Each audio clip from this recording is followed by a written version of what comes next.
Assalomu alaykum aziz dindoshlar. Kirib kelgan Ramazon oyingiz muborak bo'lsin. Bugun sizlar bilan Qadr kechasi qaysi kunga to'g'ri kelishi haqida gaplashamiz. Oysha onamiz roziyallohu anhudan rivoyat qilingan hadisda Rasululloh sallallohu alayhi va sallam Qadr kechasini Ramazon oyining oxirgi 10 kunligida qidringlar deganlar. Imom Buxoriy, Imom Muslim rivoyati. Yana bir boshqa hadisda Oysha onamizdan rivoyat qilingan. Rasululloh sallallohu alayhi va sallam Ramazonning oxirgi 10 kunligi kelsa, kechalari uxlamas edilar va uydagilarni ham ibodat qilishga o'rgatar edilar. Imom Buxoriy, Imom Muslim rivoyati. Xulosa qiladigan bo'lsak, Qadr kechasi Ramazon oyining oxirgi 10 kunligida yashirilgan ekan.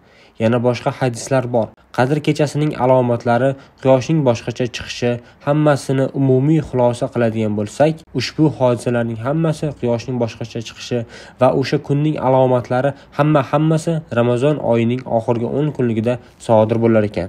Haqiqiy Qadr kechasini topmoqchi bo'lgan inson Ramazon oyining oxirgi 10 kunligini ibodat bilan o'tkazish kerak ekan. 2025-yil Ramazonning oxirgi 10 kunligi quyidagi sanalarga to'g'ri kelar ekan. Birinchi sanasi 20-martdan 21-martga o'tar kechasiga to'g'ri kelmoqda. Oxirgi 10-sanasi esa 29-martdan 30-martga o'tar kechasiga to'g'ri kelmoqda. Shu 10 kunni ibodat bilan o'tkazgan inson inshaalloh Qadr kechasini topadi. Lekin oxirgi 10 kunlikni men ibodat bilan o'tkaza olmayman degan insonlar yana bir boshqa hadislarda kelgan. Ramazon oyining oxirgi 10 kunligining tog' kechalarini ham ibodat bilan o'tkazsa bo'ladi. Ramazon oyining oxirgi 10 kunligining tog' kechalari mana qizil rangda bergan sanalarimiz oxirgi 10 kunning tog' kechalari hisoblanadi. Shu kechalarni ibodatda o'tkazsa bo'ladi. Yo'q, men tog' kunlarini ham ibodat bilan o'tkaza olmayman deydigan insonlar ko'plab hadislarda ishora qiladiki, Ramazon oyining 26-kunidan 27-kuniga o'tar kechasi ham Laylatul Qadr kechasi ekanligi haqida ko'plab dalillar bor.